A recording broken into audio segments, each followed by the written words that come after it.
Welcome to the Rim Break Rodeo. We hope this video helps. You start now, power off the Macbook and disconnect everything. Put on an ESD strap. Static kills electronics. Remove the bottom pentalobe screws and lift the lower case with a suction cup. Go slow so clips don't snap. Once open, note the battery and display connectors. You'll avoid shorting them. Make small labeled groups for screws because similar screws are different lengths. This setup prevents mistakes and saves time when you reassemble later.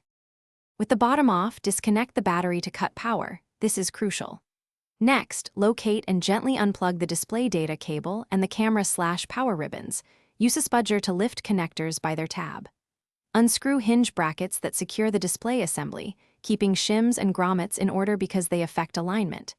If adhesive holds the bezel or glass, soften it with a hair dryer on low, then use plastic picks to lift the glass. Never place the new display in the hinge slots and loosely install hinge screws so you can adjust alignment.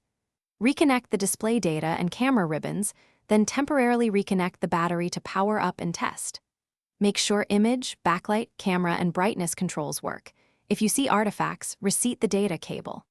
Once confirmed, power down, disconnect battery, torque hinge screws to match original tension, fully reattach bottom cover, and then tighten pentalobe screws.